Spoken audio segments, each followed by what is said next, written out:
Uma babá escuta choros vindos do banheiro e encontra uma criança trancada, fraca e coberta de hematomas. Logo percebe que aquilo não era um castigo, mas parte de um sistema cruel de controle e punição.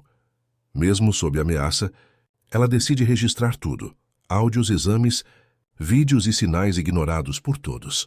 O que ela revela depois expõe um crime silencioso que quase foi apagado pelo luxo e pelo poder. A cobertura luxuosa do edifício Atlântico, no bairro de Ipanema, Rio de Janeiro, o silêncio só era interrompido pelo discreto som dos passos de Janaína Conceição, 32 anos, babá recém-contratada pela família Mendonça Albuquerque. O amplo apartamento, decorado com obras de arte e móveis de design, refletia a posição social privilegiada dos moradores.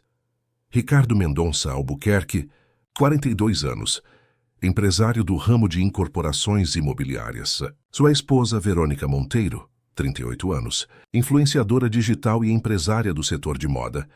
E a pequena Luísa, 7 anos, filha do primeiro casamento de Ricardo com Beatriz Soares, que havia falecido em um acidente de carro 3 anos atrás. Janaína, mulher negra nascida na periferia de Belford Roxo, na Baixada Fluminense, havia conquistado seu espaço profissional após anos de estudo e trabalho. Formada em pedagogia, encontrou no ofício de babá uma forma de sustento, enquanto tentava uma oportunidade como educadora. Em seu primeiro dia na residência dos Mendonça Albuquerque, recebeu instruções precisas de Verônica. Luísa é uma criança difícil, precisa de limites. Não se deixe enganar por carinha de anjo. Ela tem horários rígidos e regras a cumprir. Suas refeições são separadas e especiais por causa de alergias. Não deve circular livremente pela casa sem supervisão, pois já quebrou objetos valiosos. Enquanto a madrasta falava, Janaína observou pela primeira vez a menina sentada quieta em um canto da sala, vestida com roupas impecáveis, porém com um olhar distante. Quando Verônica saiu para um compromisso, Janaína se aproximou de Luísa. Oi, pequena, sou a Jana, sua nova babá. Podemos ser amigas. A menina apenas acenou com a cabeça sem falar. Janaína notou imediatamente a magreza acentuada da criança, desproporcional para sua idade, e o modo como mantinha os braços cruzados sobre o corpo, como se quisesse se proteger. Você gosta de desenhar? Podemos fazer algo juntas? Luísa olhou para os lados, como se verificasse se havia alguém por perto e sussurrou. Tia Verônica não gosta quando faço barulho. Nos primeiros dias, Janaína observou atentamente a rotina da casa. O pai de Luísa, Ricardo, raramente estava presente, envolvido em uma grande negociação imobiliária que o mantinha no escritório até tarde. A madrasta, Verônica, dividia seu tempo entre o ateliê de moda que mantinha em sociedade com uma amiga e compromissos sociais com a elite carioca. Foi no terceiro dia que aconteceu o primeiro incidente. Janaína estava organizando o material escolar de Luísa quando ouviu um choro abafado vindo do banheiro da suíte principal. Ao se aproximar, percebeu que a porta estava trancada. Chamou por Luísa e a voz frágil da menina respondeu do outro lado. Estou de castigo, tia Jana. Não posso sair. Quem te colocou aí, Luísa? Por quê? Tia Verônica. Disse que eu derramei suco no tapete persa. Janaína tentou abrir a porta, mas estava realmente trancada. Olhou para os lados, preocupada, e sussurrou para a criança. Vou buscar água e algo para você comer, fique tranquila. Na cozinha, Janaína preparou um sanduíche e colocou água em uma garrafa pequena. Voltando ao banheiro, agachou-se e empurrou os itens pela pequena fresta sob a porta. Do outro lado, ouviu um agradecimento quase inaudível. Depois de algumas horas, Verônica retornou de seus compromissos. Janaína, tentando não demonstrar sua indignação, perguntou casualmente sobre Luísa. Ah, ela está de castigo. Precisa aprender a respeitar as coisas alheias. Não se preocupe, isso faz parte da educação. E quanto tempo ela ficará lá? O tempo necessário para refletir sobre o que fez. Verônica respondeu com frieza, enquanto verificava mensagens em seu celular. Naquela noite, quando a madrasta se recolheu, Janaína procurou pela chave do banheiro.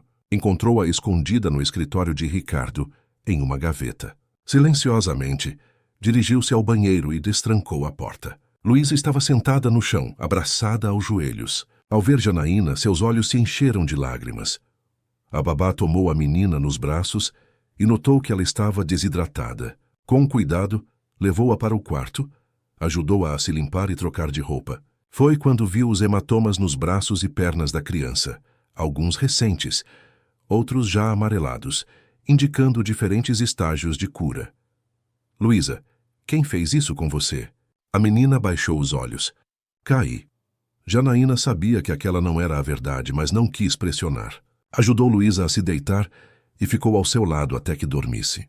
Enquanto observava o sono intranquilo da criança, começou a perceber a dimensão do problema que tinha diante de si. Na manhã seguinte, durante o café, Janaína notou outra situação alarmante. Enquanto Verônica e Ricardo se serviam de um café da manhã farto, com frutas, pães, queijos e sucos, Luísa recebeu apenas uma pequena porção de mingau sem açúcar e meia maçã. Luísa tem um programa alimentar especial, por recomendação médica, explicou Verônica ao perceber o olhar da babá. Ela tem tendência à obesidade, herdou isso da mãe. Janaína observou a menina visivelmente subnutrida e sentiu um nó no estômago. Mais tarde, ao arrumar o quarto de Luísa, descobriu um caderno escondido sob o colchão. Nele havia desenhos feitos pela criança, figuras escuras atrás de grades, uma menina pequena cercada por monstros, uma casa com portas trancadas. A babá sentiu um calafrio percorrer sua espinha. Naquele mesmo dia, Janaína notou algo ainda mais perturbador. O sistema de segurança da cobertura, com câmeras e sensores, tinha configurações específicas para monitorar os movimentos de Luísa. Um alerta disparava sempre que a menina se aproximava da cozinha fora dos horários designados ou tentava entrar em áreas como o home theater, ou a sala de estar quando não estava acompanhada. À noite, quando Ricardo finalmente chegou do trabalho, Janaína tentou iniciar uma conversa sobre Luísa. Senhor Ricardo, notei que Luísa parece um pouco abatida. Ela tem consultado algum médico regularmente? Verônica cuida disso, respondeu ele, distraído, enquanto revisava documentos. Minha filha sempre foi frágil, desde a perda da mãe, mas confio totalmente na minha esposa para cuidar dela. Janaína percebeu que o pai estava completamente alheio à realidade da filha. Entendeu então que precisaria agir por conta própria se quisesse proteger Luísa. Naquela noite tomou uma decisão. Começaria a documentar tudo o que testemunhasse. Comprou um caderno pequeno que mantinha na bolsa e passou a registrar meticulosamente horários, situações, frases e comportamentos. A primeira entrada foi clara e direta. Dia 5 de março. Luísa trancada no banheiro por 7 horas, sem almoço. Hematomas nos braços e pernas em diferentes estágios. Alegação de queda não convincente. Sistema de segurança programado para restringir movimentos da criança. Alimentação severamente restrita. Janaína não sabia ainda o que faria com aquelas informações, mas tinha certeza de uma coisa: não ficaria em silêncio enquanto uma criança inocente sofria. Com o passar das semanas, Janaína estabeleceu uma rotina de observação atenta. Seu caderno de anotações crescia com registros diários, e ela começou a estruturar as informações por categorias: alimentação, castigos, estado físico, comportamento e interações familiares. O padrão que emergia era perturbador. Em uma manhã de sábado, enquanto Verônica participava de um evento beneficente no Copacabana Palace e Ricardo jogava tênis no Clube Caiçaras, Janaína aproveitou para levar Luísa ao jardim da cobertura. A menina, que raramente sorria, demonstrou um entusiasmo contido ao ver as plantas e sentir o sol na pele. Tia Jana, posso tocar nas flores? Claro que sim, pequena. São suas também. Luísa hesitou, olhando para as câmeras de segurança. Tia Verônica diz que posso contaminar as plantas com meus germes. O coração de Janaína apertou. Não existe isso, Luísa. Vem, vamos tocar juntas. Naquela tarde, enquanto a menina fazia uma rara soneca tranquila, Janaína decidiu investigar mais a fundo. No escritório de Ricardo, encontrou uma pasta com documentos médicos de Luísa. Entre eles, resultados de exames laboratoriais recentes mostravam deficiências graves de ferro, vitamina D, proteínas e cálcio. O relatório do pediatra Dr. Paulo Menezes continha uma observação destacada: estado nutricional incompatível com o nível socioeconômico da família. Necessária intervenção imediata. Janaína fotografou discretamente os documentos com seu celular. Em seguida, procurou no sistema do computador familiar por mais informações. Encontrou extratos bancários que mostravam um padrão alarmante. Enquanto havia gastos exorbitantes em nome de Verônica com lojas de luxo, spas e restaurantes, os valores destinados a Luísa para roupas, material escolar e atividades infantis eram irrisórios. No dia seguinte, Janaína decidiu conversar com Sebastião, o segurança do edifício, que ocasionalmente subia para verificar o sistema de alarmes da cobertura. Homem de meia idade, discreto e observador, Sebastião havia trabalhado na polícia antes de ingressar na segurança privada. Seu Sebastião, notei que o sistema de alarme dispara quando a Luísa se move pela casa. Isso é comum em outras unidades? O homem olhou para os lados e baixou a voz. Moça, em 15 anos de profissão, nunca vi nada assim. Tenho acesso aos logs do sistema e posso te dizer, há restrições específicas programadas para monitorar a menina. É como se ela fosse uma intrusa na própria casa. O senhor poderia me mostrar esses registros? Hesitante, mas visivelmente preocupado, Sebastião concordou. Entregou a Janaína uma cópia impressa dos registros dos últimos 3 meses. Os dados eram estarrecedores. Acionamentos diários dos sensores quando Luísa tentava acessar a cozinha fora dos horários estabelecidos, alertas quando se aproximava do quarto do pai, restrições de acesso à varanda e áreas sociais. A dona Verônica que configurou isso tudo, explicou. Sebastião disse que a menina tinha problemas e precisava ser monitorada para a própria segurança. Em casa, após o expediente, Janaína analisava as informações que vinha coletando. O dossiê crescia. Desenhos de Luísa cada vez mais sombrios, mostrando figuras em prisões. Fotografias discretas dos hematomas. Cópias dos exames médicos. Registros de alimentação mostrando a disparidade entre as refeições da família e as porções mínimas destinadas à criança. Logs do sistema de segurança. Uma tarde chuvosa trouxe outro episódio perturbador. Janaína estava ajudando Luísa com a lição de casa quando Verônica chegou mais cedo do que o esperado. Irritada por um desfile cancelado, descontou sua frustração na enteada. Vá buscar meu creme anti-idade no carro, ordenou. Mas está chovendo forte, argumentou Janaína. Não perguntei sua opinião. Luísa, vá agora. A menina tremendo obedeceu. Janaína observou pela câmera externa como Verônica, do conforto da varanda coberta, mantinha a criança parada na chuva por longos minutos, mesmo após receber o creme. A babá gravou discretamente a cena com seu celular, sentindo uma mistura de raiva e impotência. Quando Luísa finalmente foi autorizada a entrar, estava encharcada e trêmula. Janaína ajudou-a a trocar de roupa e preparou um chá quente, contornando a proibição de Verônica sobre bebidas quentes para a menina. Por que a tia Verônica não gosta de mim? Perguntou Luísa com a voz embargada. Ela tem problemas, pequena. Não é sua culpa, respondeu Janaína, abraçando-a. Naquela noite, a babá começou a pensar em como poderia intervir. Sua preocupação cresceu quando, na manhã seguinte, Luísa acordou com febre. Verônica minimizou a situação, recusando-se a chamar um médico. É só manha. Dê um antitérmico e mande-a para a escola. Janaína tomou a iniciativa de contatar o pediatra diretamente. Dr. Paulo atendeu Luísa em seu consultório após o horário regular, a pedido da babá. O diagnóstico: início de pneumonia, agravado pelo estado de subnutrição. Essa criança precisa de cuidados adequados, alimentação reforçada e repouso, afirmou o médico preocupado. Como isso aconteceu? Janaína explicou a situação de forma reservada. O médico, visivelmente perturbado, prescreveu antibióticos e uma dieta especial, documentando tudo em um relatório detalhado que entregou à babá. Se a situação continuar assim, teremos que tomar providências mais sérias, alertou ele. De volta à cobertura, Janaína enfrentou a fúria de Verônica. Quem autorizou você a levar minha enteada ao médico? Está querendo me passar por cima? A Luísa está com pneumonia, precisa de cuidados. Eu decido o que ela precisa ou não. Você é apenas uma empregada, não se esqueça disso.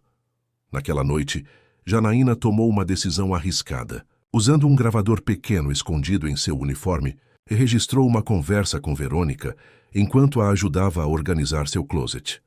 Não entendo por que você se preocupa tanto com a Luísa, disse a madrasta, experimentando um vestido de gala. Aquela menina é um estorvo na minha vida. Se dependesse de mim, ela seria invisível. Ricardo nunca deveria ter ficado com a guarda dela. A senhora não gosta de crianças? Gostaria de ter meus próprios filhos, não uma lembrança constante da falecida. Verônica ajustou o vestido no corpo esguio. Estou planejando enviar Luísa para um internato bem longe daqui assim que conseguir convencer Ricardo. Ela só atrapalha nossa vida perfeita. Janaína sentiu um arrepio. E se ela se recusar a ir? Verônica sorriu friamente. Quem disse que ela terá escolha? Ricardo confia cegamente em mim. Faço o que quero nesta casa. A gravação, clara e incriminadora, foi salva no dispositivo de armazenamento que Janaína mantinha escondido. Aquela seria a evidência mais contundente até então. No dia seguinte, enquanto ajudava Luísa com um banho tépido para baixar a febre persistente, a babá notou novos hematomas nas costas da criança. O que aconteceu aqui, meu bem? Luísa, debilitada pela doença, não conseguiu manter a narrativa ensaiada. Tia Verônica me empurrou contra a pia ontem à noite. Disse que eu estava demorando para escovar os dentes. Janaína fotografou as marcas e adicionou ao seu arquivo crescente. A situação estava se agravando, e ela percebia que precisava agir logo. Foi quando, ao verificar seu e-mail, encontrou uma mensagem anônima. Sabemos o que você está fazendo. Pare de intrometer ou sofrerá consequências. A ameaça apenas fortaleceu sua determinação. Naquela mesma tarde, enquanto Luísa dormia sob efeito da medicação, Janaína fez uma ligação que mudaria tudo. Contatou o Conselho Tutelar da Zona Sul do Rio de Janeiro. Meu nome é Janaína Conceição. Sou babá da Luísa Mendonça Albuquerque, 7 anos. Preciso reportar uma situação grave de abuso. A visita do Conselho Tutelar foi agendada para 2 dias depois. Janaína não informou nada à família, seguindo a orientação da conselheira Marisa Gomes, que explicou que visitas surpresa eram mais eficazes para avaliar a situação real da criança. Nesse intervalo, a babá continuou documentando tudo, cada vez mais atenta às dinâmicas da casa.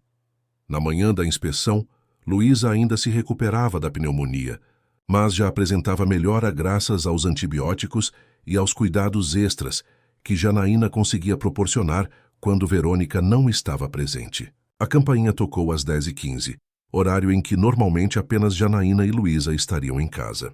Para a surpresa da babá, no entanto, Verônica havia cancelado todos os seus compromissos daquela manhã, alegando precisar trabalhar em casa. Ao abrir a porta e deparar-se com 2 conselheiras tutelares devidamente identificadas, o rosto de Verônica transformou-se instantaneamente. O semblante frio e controlador deu lugar a um sorriso caloroso e acolhedor. Bom dia. Em que posso ajudá-las? Bom dia, senhora. Somos do Conselho Tutelar da Zona Sul. Estamos fazendo visitas de rotina para verificar o bem-estar de crianças da região, explicou Marisa, seguindo o protocolo de não revelar imediatamente a existência de uma denúncia. Que maravilha! Entrem, por favor. Somos totalmente a favor dessas iniciativas de proteção às crianças.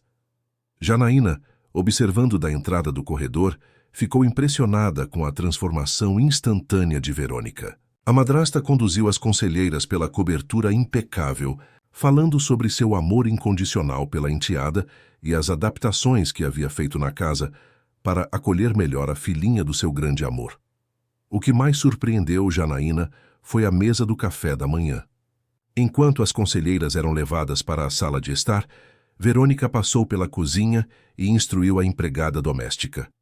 Monte uma mesa farta para a Luísa. Frutas, pães, bolos, sucos, tudo o que temos. Rápido. Em minutos, uma refeição abundante foi preparada, algo que Janaína jamais havia visto ser oferecido à menina. Verônica então foi ao quarto de Luísa, onde a encontrou ainda sonolenta devido à medicação. Levante-se, querida. Temos visitas importantes e mamãe precisa que você seja uma boa menina hoje, sussurrou, ajudando-a a vestir um vestido novo que Janaína nunca tinha visto antes. Na sala, Verônica apresentou uma narrativa elaborada sobre a saúde frágil de Luísa desde a perda da mãe biológica, enfatizando os cuidados especiais que a menina recebia.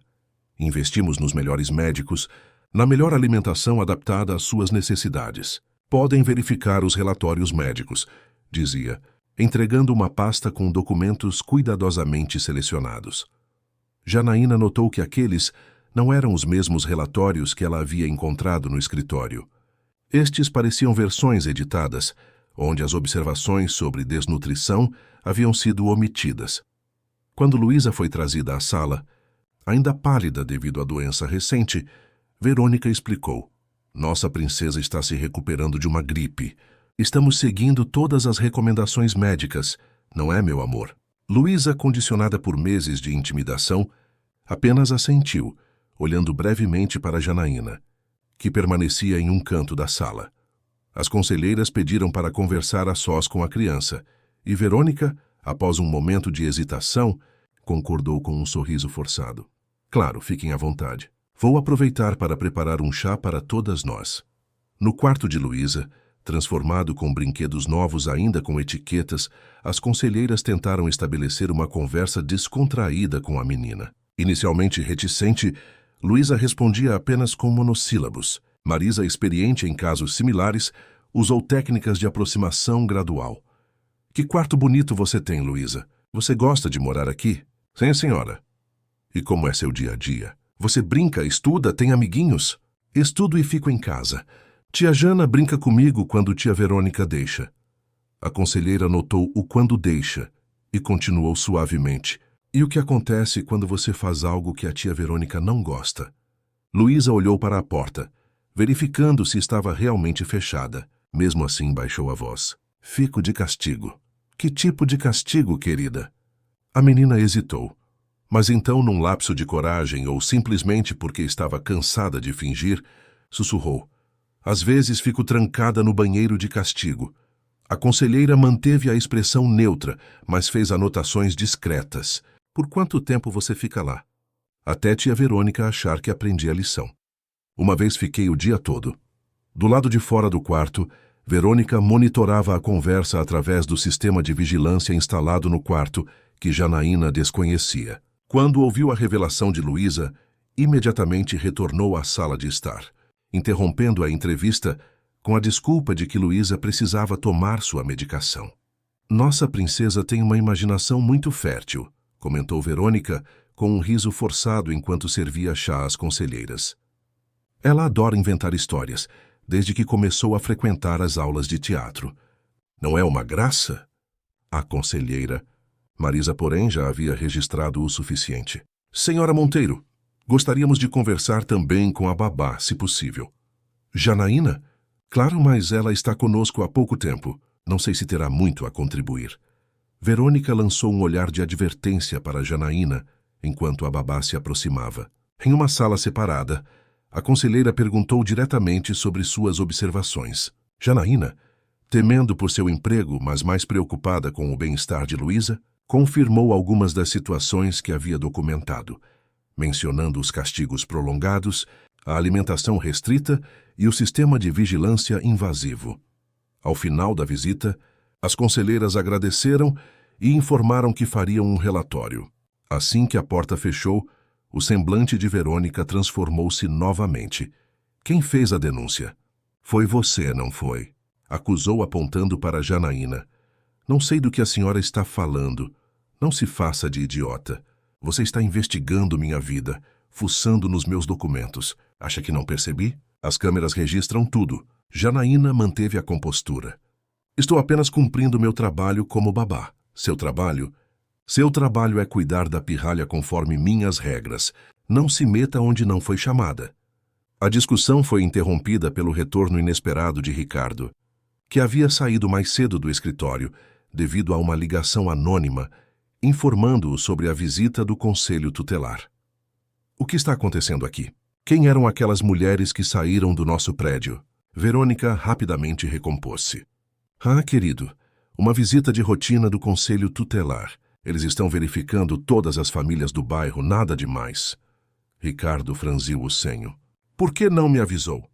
"Foi tudo muito repentino. Não quis te preocupar com burocracias enquanto você está fechando aquele contrato importante." O empresário pareceu aceitar a explicação, Mas seu olhar deteve-se em Luísa, que observava a cena da porta do quarto, ainda vestida com roupas que não eram suas habituais. Minha princesa está doente? Perguntou finalmente, notando a palidez da filha. Apenas uma gripe leve, cortou Verônica. Já está sendo medicada. Não é nada sério. Pneumonia, corrigiu Janaína, incapaz de se conter. Diagnosticada pelo Dr. Paulo anteontem. Ricardo olhou surpreso para a esposa. Pneumonia?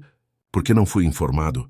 Não quis te preocupar com algo que estamos administrando perfeitamente bem, respondeu Verônica, lançando um olhar fulminante para Janaína.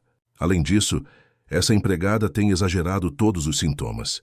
Está sempre alarmista. Naquele momento, Janaína entendeu que sua posição na casa estava definitivamente comprometida. Mesmo assim, decidiu permanecer o máximo possível, ao menos até garantir que Luísa estivesse segura. No dia seguinte, sua suspeita confirmou-se. Verônica chamou-a ao escritório e, sem rodeios, demitiu-a. Seus serviços não são mais necessários. Você tem 1 hora para recolher seus pertences e sair. Posso ao menos me despedir da Luísa? Ela está na escola. E é melhor assim. Cortes limpos são menos dolorosos, respondeu Verônica com um sorriso frio. E antes que eu me esqueça, faltou o dinheiro da minha carteira ontem. Sabemos que foi você. Janaína empalideceu. Como é que é? Nunca peguei nada que não me pertencesse. Sua palavra contra a minha. E adivinha qual delas tem mais peso? Verônica abriu uma gaveta e retirou um envelope. Aqui está sua rescisão. Assinando, você admite ter subtraído valores, mas não prestarei queixa na polícia se sair imediatamente e nunca mais se aproximar da minha família. Isso é uma armação. Não vou assinar nada. Então prepare-se para enfrentar um processo por furto, difamação e invasão de privacidade. Tenho provas de que você acessou documentos confidenciais em meu computador. Janaína saiu sem assinar, levando consigo apenas seus pertences pessoais e o pendrive com todas as evidências que havia coletado. Na portaria, Sebastião, o segurança, abordou-a discretamente. Dona Janaína, soube que a senhora foi dispensada. Sinto muito. Obrigada, seu Sebastião. Por favor, fique de olho na Luísa para mim. O homem assentiu e entregou-lhe um cartão. Esse é o contato de um amigo meu, advogado. Ele trabalhou em casos parecidos. Pode confiar. Enquanto deixava o luxuoso edifício de Ipanema, Janaína recebeu uma notificação no celular. Uma matéria em um portal de fofocas acusava-a de furtar joias da influenciadora e empresária Verônica Monteiro. A campanha de difamação começava, mas Janaína estava determinada a não recuar. Aquela batalha estava apenas começando. Após sua demissão, Janaína procurou imediatamente o advogado indicado por Sebastião, Antônio Ferreira, 56 anos, especialista em direito de família e ex-defensor público. Recebeu-a em seu modesto escritório no centro do Rio. Preciso ser franco com você. Janaína, disse ele após examinar as evidências no pendrive. Estamos enfrentando pessoas poderosas. Ricardo Mendonça Albuquerque tem conexões com políticos e empresários influentes. Verônica Monteiro, além de sua própria fortuna familiar, construiu uma imagem pública de mãe dedicada e filantropa. Vai ser a sua palavra contra a deles. E todas essas provas não valem nada. Valem, mas precisamos mais. O Conselho Tutelar já abriu uma investigação, o que é um bom começo. Porém, a maioria das suas evidências foi obtida de maneira, digamos, não convencional. Eu tinha que proteger aquela criança. Eu entendo. E acredito em você. Por isso mesmo, precisamos fortalecer nosso caso com testemunhas e provas coletadas por vias oficiais. No dia seguinte, o advogado contatou a conselheira tutelar Marisa, que confirmou a abertura de um processo investigativo. Enquanto isso, Janaína enfrentava as consequências da campanha difamatória iniciada por Verônica. Além da acusação de furto, surgiram rumores sobre seu comportamento instável e obsessão doentia pela criança. Precisamos agir rápido, afirmou Antônio. Além do conselho tutelar, vou entrar com uma medida na vara da infância e juventude. Enquanto isso, continue reunindo informações, mas sem se aproximar diretamente da família. Janaína encontrou apoio inesperado em Conceição Silva, a cozinheira da família Mendonça Albuquerque, que a procurou secretamente 3 dias após sua demissão. Não aguento mais ver o que fazem com aquela menina, desabafou Conceição em um café distante de Ipanema. Depois que você saiu, as coisas pioraram. Verônica praticamente não deixa ninguém falar com Luísa. A nova babá é sobrinha dela, só obedece às ordens sem questionar. Você tem como me ajudar com provas, Conceição? Tenho fotografado as refeições separadas, como você me ensinou. E ontem consegui gravar quando Verônica gritou com a menina por ter pedido para telefonar para o pai, que está viajando. As novas evidências foram adicionadas ao dossiê. Paralelamente, o Dr. Paulo Menezes, pediatra de Luísa, entrou em contato com Janaína, após ser informado por uma enfermeira sobre a notícia de sua suposta conduta criminal. Não acredito em uma palavra do que estão dizendo sobre você, afirmou o médico. Venho acompanhando Luísa há 3 anos e notei mudanças alarmantes em seu estado de saúde e comportamento, desde que o pai se casou novamente. Vou prestar meu depoimento formal às autoridades. A rede de apoio crescia, mas Verônica também mobilizava seus recursos, utilizando sua influência como criadora de conteúdo, com mais de 2 milhões de seguidores.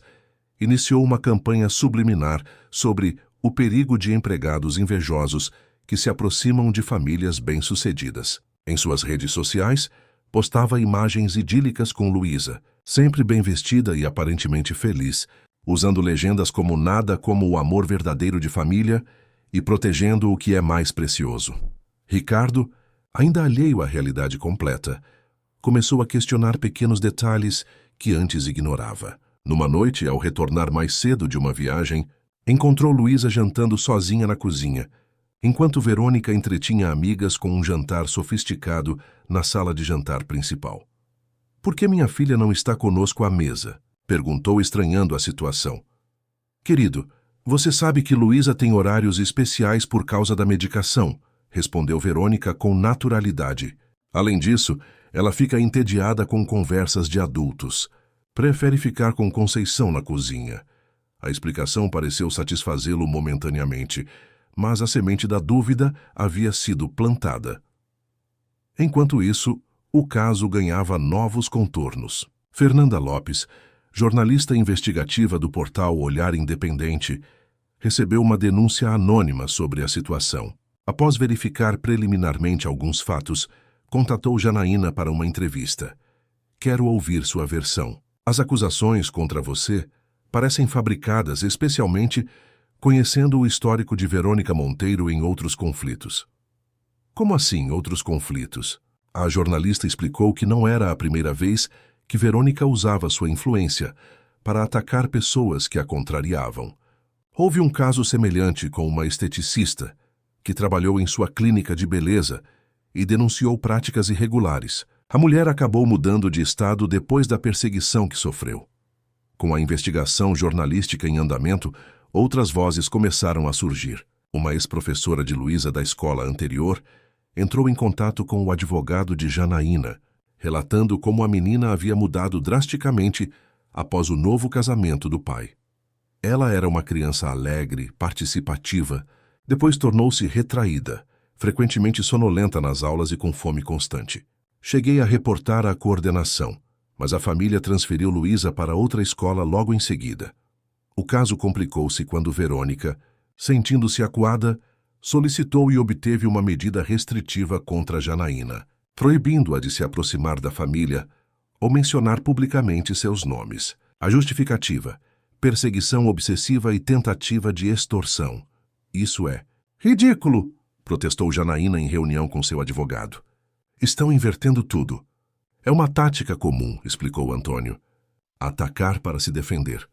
Mas não se preocupe, estamos avançando. O Conselho Tutelar solicitou uma avaliação psicológica independente para Luísa e o juiz da Vara da Infância aceitou nosso pedido para incluir os relatórios médicos anteriores como evidência."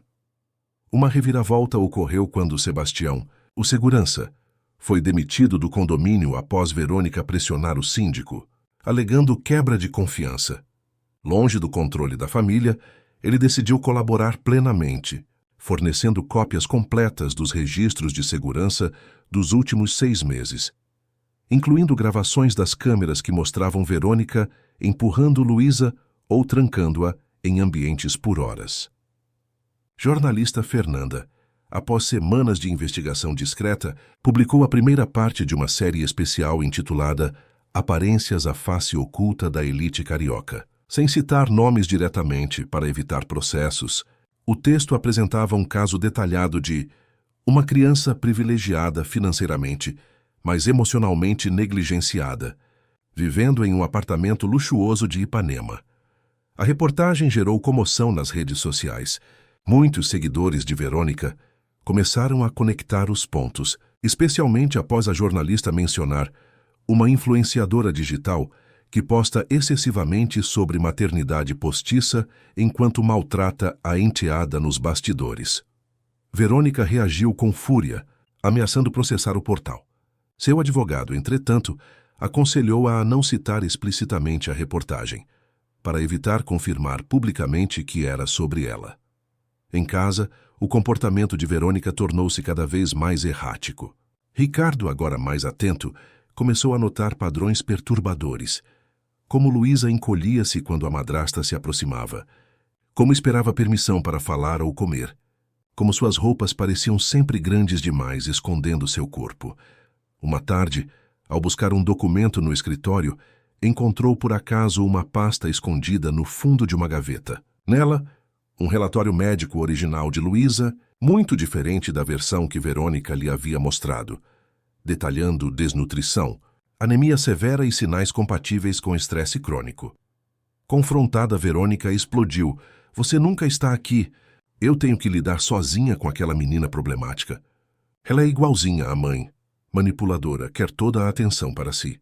A discussão escalou, e Luísa, ouvindo tudo de seu quarto, ligou em pânico para o único número que sabia de cor, além do pai, o de Janaína. Apesar da ordem restritiva, a babá atendeu. Tia Jana, eles estão brigando muito. Estou com medo. Fique calma, pequena. Onde você está agora? No meu quarto, escondida no armário. Vou mandar ajuda, prometo. Fique quietinha aí. Janaína imediatamente contatou seu advogado, que alertou o conselho tutelar. Uma visita emergencial foi organizada, com a presença de policiais e conselheiros. Quando chegaram ao apartamento, encontraram uma cena caótica. Móveis quebrados na sala. Ricardo com um corte no supercílio, após ser atingido por um objeto arremessado por Verônica. E Luísa tremendo no armário de seu quarto, agarrada ao celular. A conselheira Marisa tomou a frente. Estamos aqui devido a uma denúncia de criança em situação de risco. Vamos precisar levar a Luísa para a avaliação médica e psicológica imediata. Verônica, descontrolada, gritou acusações contra todos, especialmente contra Janaína. Aquela empregadinha está por trás disso tudo. Ela quer destruir minha família. Ricardo, finalmente confrontado com a realidade que por tanto tempo ignorou, não ofereceu resistência. Façam o que for melhor para minha filha, disse com a voz embargada. Eu não percebi. Não quis ver. Luísa foi levada para um hospital especializado em atendimento infantil, onde médicos confirmaram seu estado preocupante. 12 quilos abaixo do peso ideal para sua idade. Múltiplos hematomas, em diferentes estágios de cicatrização, sinais de desidratação crônica e sintomas claros de estresse pós-traumático. A disputa legal acabava de começar oficialmente, agora com a criança sob proteção provisória do Estado. 3 semanas se passaram, desde que Luísa foi levada para a avaliação médica e colocada sob proteção provisória do Estado. A menina agora estava em um abrigo especializado no atendimento de crianças em situações traumáticas, recebendo cuidados médicos, alimentação adequada e acompanhamento psicológico. Janaína, apesar da ordem restritiva, conseguiu autorização judicial para visitá-la 2 vezes por semana, sempre supervisionada por uma assistente social. Nesses encontros, percebia pequenas mudanças no comportamento da criança. Um sorriso tímido aqui, uma pergunta espontânea ali, a aceitação de um abraço que antes a assustaria. Tia Jana, vou poder morar com você? Perguntou Luísa em uma dessas visitas, enquanto desenhava um sol amarelo brilhante, imagem que nunca aparecia em seus desenhos anteriores. Não sei, pequena. Há muitas pessoas decidindo o que é melhor para você agora. mas prometo estar sempre por perto, independentemente de onde você estiver. A psicóloga infantil, doutora Teresa Campos, responsável pelo acompanhamento de Luísa, convidou Janaína para uma conversa após a visita. Você é uma figura de referência muito importante para ela. Em nossas sessões, Luísa menciona você como a única pessoa que a protegia e alimentava adequadamente. Nos primeiros dias aqui, ela guardava comida embaixo do travesseiro, com medo de que fosse negada depois. Ela está melhor agora? Fisicamente, sim. A nutricionista conseguiu elaborar um plano alimentar que já mostra resultados. Ela ganhou 3 quilos e os exames de sangue estão normalizando. Emocionalmente, temos um longo caminho pela frente. Luísa apresenta sinais claros de trauma, pesadelos frequentes, medo de adultos, especialmente mulheres, comportamentos de autopreservação como esconder comida, falar baixo e pedir permissão para tudo. Enquanto isso, o caso ganhava dimensões maiores. A série de reportagens de Fernanda Lopes, agora em sua 3ª parte, havia atraído a atenção da mídia nacional. Outros veículos começaram a investigar o caso. E logo surgiram matérias mais explícitas, citando nomes e incluindo fotos da família. Ricardo Mendonça Albuquerque, inicialmente relutante em aceitar a extensão do problema, passava por um doloroso processo de reconhecimento de sua negligência. Em uma entrevista exclusiva a um programa de grande audiência, admitiu entre lágrimas: "Eu falhei como pai. Estava tão absorvido em meus negócios, tão confortável em delegar os cuidados da minha filha, que não percebi o que acontecia sob meu próprio teto. Não há desculpa para isso." A confissão pública de Ricardo provocou reações diversas. Muitos o criticaram pela omissão, enquanto outros elogiaram sua coragem em assumir a responsabilidade. Verônica, por sua vez, intensificou sua campanha de defesa, contratando uma agência de relações públicas para administrar a crise de imagem. Em seu perfil oficial, publicou um vídeo choroso em que se apresentava como vítima de uma conspiração. "Estou sendo perseguida por pessoas invejosas e ressentidas. Amei Luísa como se fosse minha própria filha. Tudo o que fiz foi seguir orientações médicas para uma criança que já chegou à minha vida com problemas sérios." A babá, que agora se apresenta como salvadora, na verdade queria sequestrar a menina para pedir resgate. A acusação absurda foi rapidamente desmentida por testemunhas, incluindo a escola atual de Luísa. A coordenadora pedagógica Camila Duarte enviou um relatório detalhado à Vara da Infância, documentando como a menina havia chegado na instituição. Luísa ingressou em nossa escola há 8 meses, transferida de outra instituição. Desde o início, notamos comportamentos preocupantes: isolamento, dificuldade de concentração, fadiga constante, emagrecimento progressivo. Nas raras vezes em que se alimentava no refeitório, comia com voracidade, como se não tivesse acesso regular a refeições adequadas. Em atividades de expressão artística, seus desenhos frequentemente retratavam figuras solitárias, cores escuras e elementos de confinamento. O relatório incluía ainda relatos de como Verônica se recusava a comparecer às reuniões pedagógicas, sempre enviando a babá ou algum assistente, e como rejeitava sugestões de avaliação psicológica para a enteada. A investigação oficial avançou quando uma ex-funcionária da família, Denise Oliveira, que havia trabalhado como governanta na casa antes da chegada de Janaína, procurou o Ministério Público com novos elementos. Trabalhei para eles por 8 meses e fui demitida quando comecei a questionar o tratamento dado à menina. Tenho fotos de hematomas que Luísa tinha há mais de 1 ano, áudios de Verônica gritando com ela por respirar muito alto, e até um vídeo em que ela obriga a criança a ficar em pé por horas como castigo por ter derramado água no sofá. As provas apresentadas por Denise corroboravam o padrão identificado por Janaína, evidenciando que os maus tratos não eram recentes, mas faziam parte de um comportamento sistemático desde o casamento de Ricardo com Verônica. A pressão aumentou quando uma auditoria financeira, autorizada judicialmente, revelou que Verônica administrava uma conta conjunta destinada às despesas de Luísa, mas utilizava a maior parte dos recursos para gastos pessoais. Identificamos um padrão consistente de desvio, explicou o perito contábil em seu relatório. Dos 15 mil mensais destinados às necessidades da menor, em média, apenas R$ 1.200 eram efetivamente utilizados para este fim. O restante financiava compras de luxo, procedimentos estéticos e viagens da senhora Monteiro. Acuada pelas evidências crescentes, Verônica passou a adotar uma estratégia de vitimização mais sofisticada. Contratou uma equipe médica particular que apresentou laudos sugerindo que Luísa sofria de transtornos alimentares, congênitos e tendências autolesivas que justificariam as marcas em seu corpo. Dr. Paulo Menezes, o pediatra que acompanhava Luísa desde bebê, contestou veementemente esses laudos em seu depoimento oficial. Acompanhei Luísa desde seu nascimento.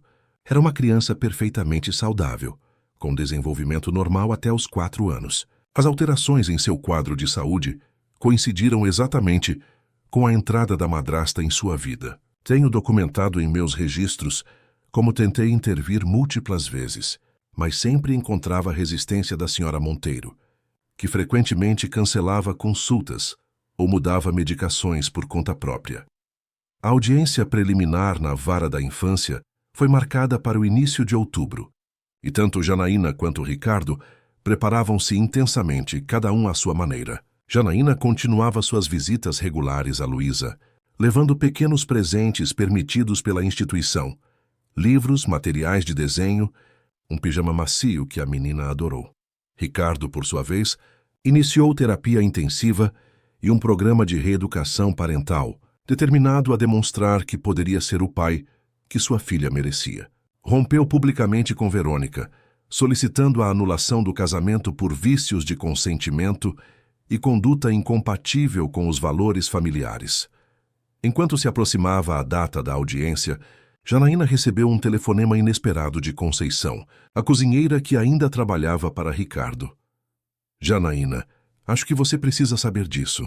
Ontem à noite, depois que o Sr. Ricardo saiu para encontrar os advogados, Verônica veio buscar algumas coisas. Não sabia que eu estava na área de serviço.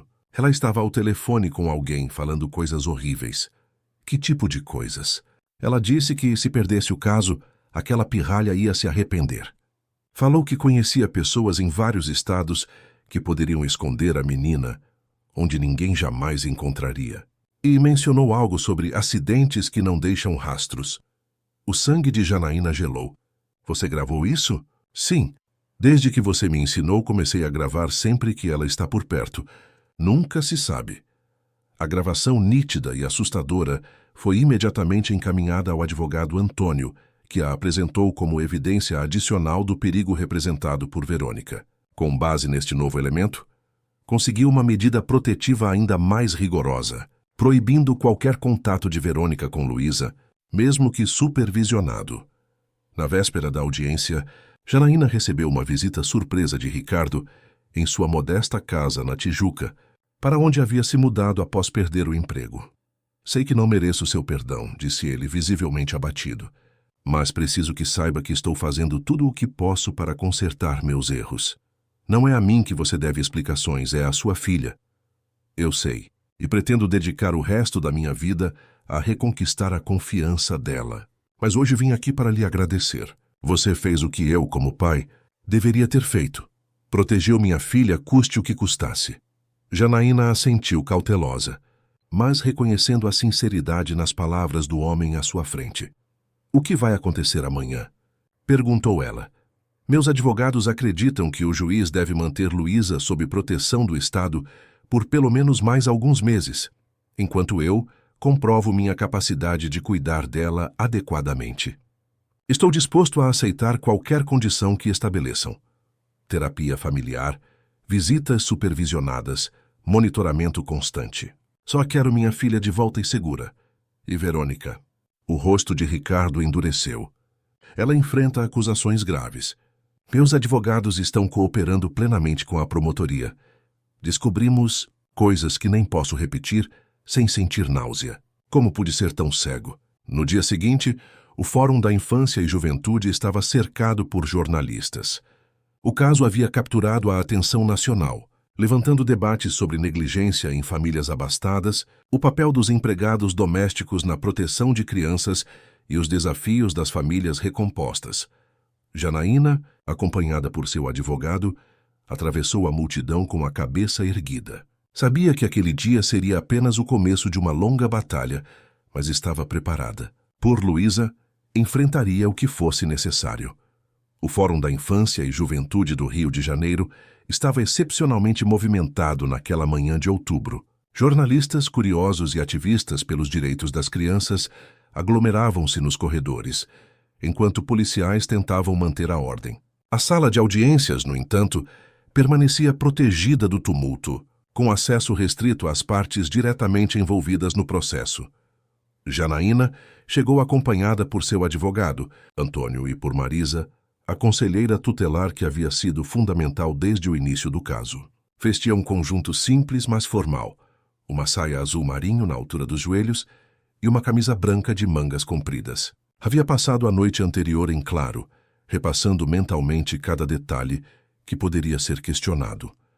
Na entrada da sala, cruzou com Ricardo, que parecia igualmente tenso. Ele acenou discretamente, um gesto que ela retribuiu com um breve movimento de cabeça. Ao contrário da imagem sempre impecável que mantinha nos círculos empresariais, o homem exibia olheiras profundas e aparentava ter perdido peso. Ele parece realmente abalado, comentou Antônio. Tarde demais, respondeu Janaína. Embora uma parte dela reconhecesse o sofrimento genuíno no semblante do pai de Luísa. Verônica chegou minutos depois, provocando burburinho no corredor.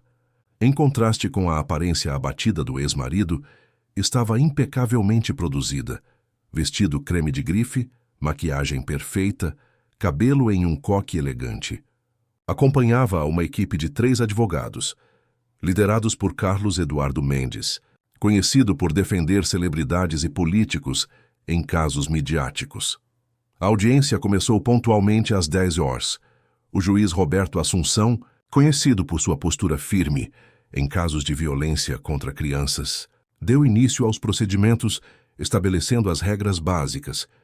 Esta audiência tem como único objetivo determinar as medidas necessárias para garantir a segurança e o bem-estar da menor Luísa Mendonça Albuquerque. Não tolerarei transformar esta sala em palco para disputas pessoais ou exposição midiática. A primeira a depor foi a psicóloga Teresa Campos, que vinha acompanhando Luísa no abrigo especializado. Com voz calma e profissional, apresentou sua avaliação.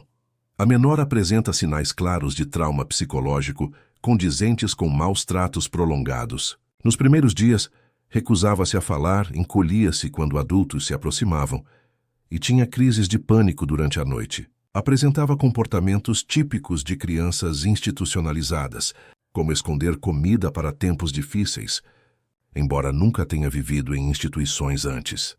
Teresa prosseguiu detalhando como Luísa começou a se expressar através de desenhos, inicialmente sombrios e confinados, mas gradualmente incorporando mais cores e espaços abertos. Mencionou também a evolução nas sessões de terapia. Na terceira semana, Luísa começou a verbalizar suas experiências. Descreveu castigos como ficar trancada no banheiro por horas que pareciam dias, ser privada de refeições por não merecer comer e ter alarmes que apitavam quando ela tentava passear pela casa sem permissão. A psicóloga apresentou desenhos feitos por Luísa, incluindo um particularmente perturbador, que mostrava uma menina pequena dentro de uma gaiola, observada por uma figura adulta sorridente. O advogado de Verônica tentou contestar. Crianças têm imaginação fértil e frequentemente misturam fantasia com realidade. Não podemos tomar desenhos como prova de maus tratos. Senhor Mendes, tenho 25 anos de experiência em psicologia infantil forense, respondeu Teresa com firmeza. A consistência dos relatos verbais e não verbais de Luísa, somada aos sinais físicos documentados e ao comportamento observado sistematicamente, forma um quadro inequívoco de uma criança que viveu sob estresse crônico e medo constante. O próximo a depor foi Dr. Paulo Menezes, pediatra de Luísa. Com gráficos e exames, demonstrou como o desenvolvimento físico da menina havia sido comprometido nos últimos 3 anos. Aos 4 anos, Luísa estava no percentil 50 de peso e altura para sua idade, perfeitamente saudável. Aos 7, quando a examinei pela última vez antes da intervenção, havia caído para o percentil 10 de peso. Os exames mostravam deficiências nutricionais graves, incompatíveis com o padrão socioeconômico familiar. A única explicação plausível é restrição alimentar sistemática. Médico confrontou diretamente os laudos apresentados pela defesa de Verônica. É absurdo sugerir que Luísa sofria de transtornos alimentares congênitos. Não existe tal diagnóstico na literatura médica, e os registros anteriores da criança desmentem categoricamente essa afirmação. Quando chegou a vez de Janaína depor, a sala estava em completo silêncio. Com voz firme, ela relatou cronologicamente suas observações desde o primeiro dia na residência dos Mendonça Albuquerque até sua demissão. Apresentou o caderno de anotações, as fotografias, as gravações, cada evidência meticulosamente coletada e datada. Percebi algo errado desde o início. Luísa era extremamente magra, submissa e assustada. A madrasta estabelecia regras absurdas, como refeições separadas e extremamente restritas, proibição de circular livremente pela casa, castigos desproporcionais por infrações mínimas. Janaína descreveu o episódio do banheiro trancado, a chuva, os alarmes configurados para monitorar a criança, os hematomas em diferentes estágios. Sua voz falhou apenas uma vez, ao relembrar o momento em que Luísa lhe perguntou por que a madrasta não gostava dela. O advogado de Verônica tentou minar a credibilidade de Janaína, trazendo à tona as acusações de furto. Antônio prontamente interveio. Meritíssimo, a acusação de furto contra minha cliente foi formalmente arquivada por falta de provas. Temos aqui o documento da delegacia, confirmando que não havia sequer impressões digitais de Janaína nos locais onde supostamente teria mexido. Ao contrário, encontraram apenas as digitais da senhora Monteiro na gaveta que ela alegou ter sido violada. O juiz aceitou o documento, acrescentando-o aos autos. Ricardo foi o próximo. Visivelmente emocionado, assumiu sua responsabilidade. Não há desculpa para o que aconteceu. Eu deveria ter percebido, deveria ter questionado. Estava tão focado em minha carreira, tão confortável em delegar os cuidados da minha filha, que ignorei sinais óbvios. Aceito qualquer consequência de minha negligência e estou comprometido a fazer o que for necessário para recuperar a confiança de Luísa e garantir seu bem-estar. Apresentou ao juiz certificados dos programas de terapia e educação parental que vinha frequentando, além de um plano detalhado para a readaptação gradual de Luísa sob supervisão profissional. Quando finalmente chegou a vez de Verônica depor, a mulher apresentou uma versão completamente diferente dos fatos. Com lágrimas cuidadosamente controladas, para não borrar a maquiagem, descreveu-se como uma madrasta dedicada que apenas seguia orientações médicas para uma criança problemática. Luísa sempre teve dificuldades. Tentei ajudá-la com a melhor alimentação, os melhores médicos. Os alarmes eram para sua segurança. Ela tem tendência a se machucar. Os castigos, apenas momentos para reflexão, nunca abusivos. Essa babá manipulou tudo, plantou evidências, queria me afastar de Luísa, por inveja do nosso padrão de vida. O promotor de justiça, Dr. Maurício Fonseca, que até então mantivera-se silencioso, tomou a palavra. Senhora Monteiro, temos aqui laudos médicos independentes, testemunhos de diversos profissionais sem conexão prévia entre si, evidências físicas e eletrônicas. Todos apontam para um padrão consistente de maus-tratos. A senhora ainda sustenta que todos estão mentindo ou que existe uma conspiração contra a senhora? Estão interpretando mal os fatos. Sou vítima de perseguição. E como a senhora explica esta gravação? Perguntou o promotor, reproduzindo o áudio capturado por Conceição, onde Verônica discutia a possibilidade de esconder Luísa ou criar acidentes que não deixam rastros. O rosto de Verônica empalideceu sob a maquiagem. Seus advogados imediatamente protestaram, alegando gravação ilegal, mas o juiz já havia admitido a evidência anteriormente, considerando a excepcionalidade do caso. Isso foi, tirado de contexto. Estava apenas expressando frustração. O promotor não recuou. E os extratos bancários mostrando desvio sistemático de recursos destinados a menor para suas despesas pessoais também foram tirados de contexto. A defesa de Verônica começou a desmoronar quando o juiz convocou uma testemunha surpresa. Carolina Vasconcelos, ex-babá da primeira família onde Verônica havia sido madrasta 15 anos antes. Trabalhei para a família Moreira entre 2010 e 2012, cuidando do filho do primeiro casamento do Sr. Henrique Moreira, que havia se casado com Verônica Monteiro. O padrão era idêntico: restrição alimentar, castigos excessivos, isolamento da criança, tentativas de enviar o menino para internatos distantes. A revelação causou comoção na sala. Nem mesmo os advogados de Verônica estavam preparados para aquela informação. Carolina prosseguiu. Saí porque não suportava o que presenciava, mas, diferente de Janaína, não tive coragem de denunciar. Carrego esse peso na consciência há anos. Quando vi este caso na mídia, reconheci imediatamente o padrão e soube que precisava falar. Após 8 horas de depoimentos, o juiz Roberto Assunção anunciou que se retiraria para analisar todas as evidências antes de proferir sua decisão. A audiência seria retomada no dia seguinte. Na saída do fórum, Janaína foi abordada pela jornalista Fernanda. Seu depoimento foi impecável. Como está se sentindo? Exausta, mas aliviada por finalmente ser ouvida. Agora só penso na Luísa e no que será melhor para ela. E se o juiz decidir devolver a guarda ao pai? Janaína ponderou por um momento. Se ele realmente mudou e está comprometido a protegê-la adequadamente, com supervisão apropriada, talvez seja o melhor para Luísa recuperar alguma normalidade familiar. Mas isso terá que ser muito gradual e cuidadoso. Naquela noite, nenhuma das partes conseguiu dormir tranquilamente. Janaína revisava mentalmente cada momento da audiência. Ricardo contemplava os erros que quase custaram o bem-estar de sua filha. Verônica, isolada em um apartamento alugado, enfrentava a perspectiva de consequências que nunca imaginou que enfrentaria. Na manhã seguinte, a sala de audiências estava ainda mais lotada. O juiz Assunção entrou com expressão grave e documentos organizados à sua frente.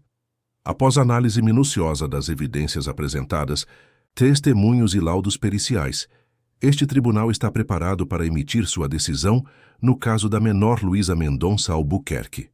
O silêncio na sala era absoluto. O futuro de uma criança estava prestes a ser decidido. Este tribunal determina o afastamento definitivo da senhora Verônica Monteiro da convivência com a menor Luísa Mendonça Albuquerque, anunciou o juiz Roberto Assunção, sua voz firme ecoando na sala silenciosa. As evidências de maus tratos psicológicos, negligência alimentar, castigos impróprios e apropriação indébita de recursos destinados à menor são conclusivas e alarmantes. Verônica deixou escapar um soluço teatral, prontamente amparada por seus advogados. O juiz prosseguiu. Quanto ao senhor Ricardo Mendonça Albuquerque, este tribunal reconhece os esforços recentes para remediar sua grave negligência parental. No entanto, considera-se que o trauma sofrido por Luísa exige uma transição cuidadosa e monitorada de volta à convivência familiar. O magistrado, então, detalhou sua decisão. Luísa permaneceria sob a guarda provisória do Estado por mais 4 meses, período durante o qual Ricardo continuaria seu programa intensivo de terapia e reeducação parental. As visitas, inicialmente supervisionadas e progressivamente mais livres, dependeriam da avaliação contínua da equipe psicossocial e do bem-estar emocional da criança. Determino ainda, continuou o juiz, que todos os recursos desviados pela senhora Monteiro sejam restituídos a um fundo fiduciário em nome da menor, a ser administrado por curador designado pelo tribunal até sua maioridade. Finalmente, voltou-se para Janaína. Este tribunal reconhece o papel fundamental da senhora Janaína Conceição na proteção da menor e na documentação das violações sofridas. Sua coragem e determinação exemplificam o dever cidadão de não se calar diante do sofrimento de uma criança, independentemente das circunstâncias. Autorizo sua continuidade como visitante regular de Luísa durante o período de transição, conforme recomendação da equipe psicológica que atesta o vínculo positivo estabelecido. A audiência foi encerrada com o encaminhamento do caso para a esfera criminal, onde Verônica responderia por maus tratos, apropriação indébita e ameaças, enquanto Ricardo enfrentaria acusações de negligência parental. Ao sair do tribunal, Janaína foi cercada por jornalistas. Diferente de sua natureza reservada, decidiu falar brevemente. Hoje não venceu a babá nem perdeu a madrasta. Venceu uma criança, que recupera seu direito de crescer em segurança e amor. Agradeço a todos que acreditaram na minha palavra, quando era apenas isso. A palavra de uma empregada contra uma família poderosa. Nos meses seguintes, a vida de todos os envolvidos transformou-se radicalmente. Luísa, no abrigo especializado, começou a florescer. Seus desenhos ganharam cores vibrantes, seu peso normalizou-se. E gradualmente voltou a sorrir e brincar com outras crianças. Com o acompanhamento constante da doutora Teresa, processava aos poucos seu trauma e redescobria a confiança em adultos. Janaína, que temia nunca mais conseguir emprego como babá após a exposição do caso, recebeu diversas propostas de trabalho. Optou, no entanto, por aceitar uma bolsa para concluir sua graduação em pedagogia, oferecida por uma ONG dedicada à proteção infantil. Nas horas vagas, começou a compartilhar sua experiência em palestras para trabalhadores domésticos, ensinando-os a identificar e documentar sinais de abuso. Ricardo vendeu a cobertura de Ipanema, repleta de memórias dolorosas, e mudou-se para um apartamento menor em Laranjeiras. Afastou-se temporariamente da presidência de sua empresa para dedicar-se integralmente à terapia e ao programa de reeducação parental. O processo foi doloroso, envolvendo confrontar sua criação em uma família emocionalmente distante, onde aparências e sucesso financeiro sempre prevaleceram sobre conexões genuínas. Verônica, após meses tentando manipular a opinião pública, viu seu império de influência digital desmoronar quando seguidores e patrocinadores abandonaram-na em massa. Seu julgamento criminal avançava, com novas testemunhas surgindo, incluindo funcionários de outras residências onde havia vivido como madrasta, todos relatando padrões similares de comportamento abusivo.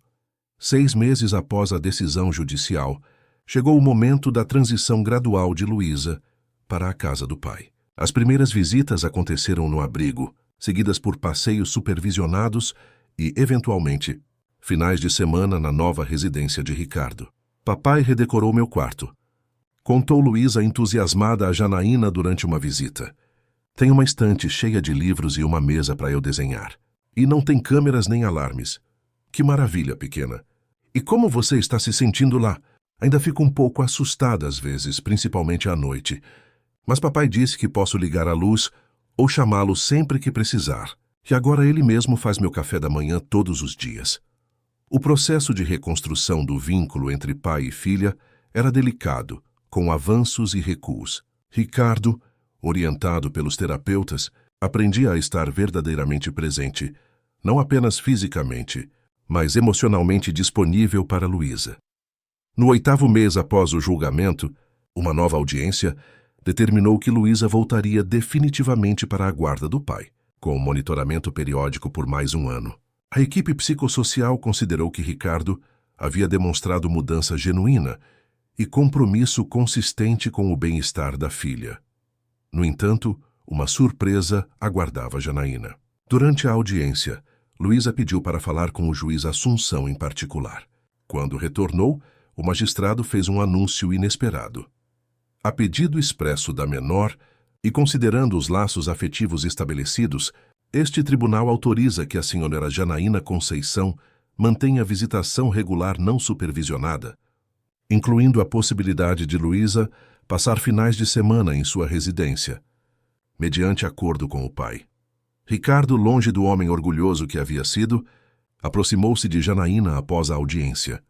Sei que nunca poderei compensar totalmente o que aconteceu, mas quero que saiba que as portas da nossa casa estarão sempre abertas para você. Luísa a considera parte fundamental de sua vida, e eu lhe devo mais do que palavras podem expressar.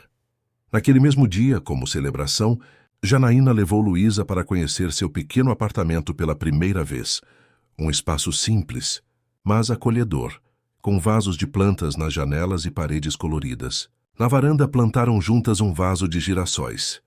Essas flores sempre buscam o sol, explicou Janaína. Mesmo nos dias nublados, elas sabem para onde virar.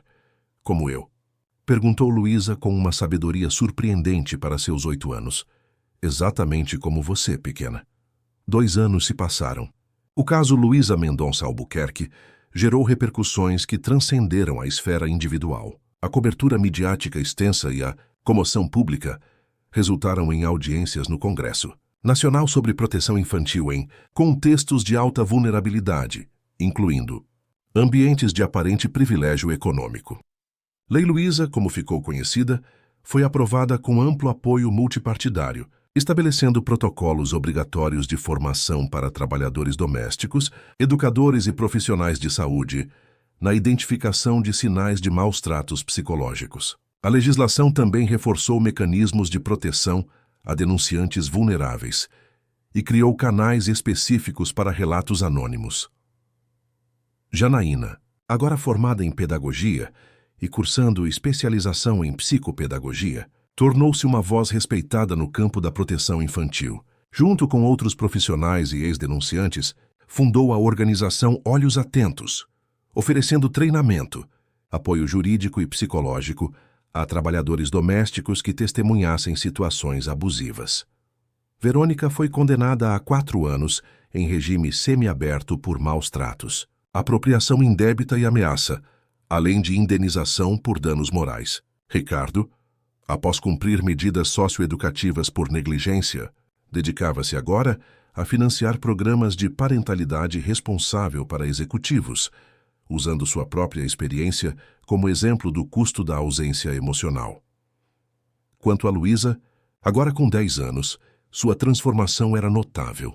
De volta à escola regular, destacava-se em artes e ciências, recuperou o peso adequado e exibia a energia típica de sua idade. Embora ainda enfrentasse ocasionalmente pesadelos e momentos de ansiedade, possuía agora ferramentas para processá-los com a ajuda da terapia continuada. Em uma tarde ensolarada de domingo, Ricardo, Janaína e Luísa reuniram-se no Jardim Botânico para celebrar o aniversário da menina. Enquanto saboreavam um piquenique preparado conjuntamente, Luísa observava fascinada as borboletas que pousavam nas flores próximas. Tia Jana, você sabia que as borboletas nascem como lagartas? A professora mostrou na aula de ciências. Elas ficam presas num casulo escuro, mas depois saem coloridas e lindas, voando por aí. Janaína e Ricardo trocaram olhares emocionados, reconhecendo a metáfora involuntária. É verdade, pequena, respondeu Janaína. Algumas transformações só acontecem depois de períodos difíceis. Luísa refletiu por um momento, com uma maturidade que sempre surpreendia os adultos ao seu redor. Então sorriu e concluiu. Como eu, né? Eu também estava num casulo triste, mas agora posso voar. Naquele instante, uma borboleta azul pousou delicadamente em seu dedo estendido. Luísa permaneceu perfeitamente imóvel, maravilhada com a confiança da criatura frágil. Era a imagem perfeita de sua própria jornada, da fragilidade à força, do confinamento à liberdade, do medo à esperança. E enquanto a borboleta eventualmente alçava voo novamente, Luísa a observava com olhos brilhantes. Não mais a criança invisível que outrora fora, mas uma menina vibrante que, graças à coragem de quem se recusou a se calar, agora tinha um futuro inteiro de possibilidades pela frente. Fim da história. Queridos ouvintes, esperamos que a história de Luísa e Janaína tenha tocado seu coração. Para acompanhar mais narrativas que exploram a complexidade das relações humanas e a força da resiliência, preparamos uma playlist especial com histórias igualmente emocionantes. Encontrem-na clicando no link à esquerda. Se esta história despertou algo em vocês, não deixem de se inscrever em nosso canal e dar like neste vídeo. Diariamente, trazemos conteúdos que iluminam diferentes aspectos da experiência humana. Compartilhem também nos comentários. Vocês já testemunharam alguma situação em que a coragem de uma única pessoa mudou completamente a vida de alguém? Estamos ansiosos para ler seus relatos.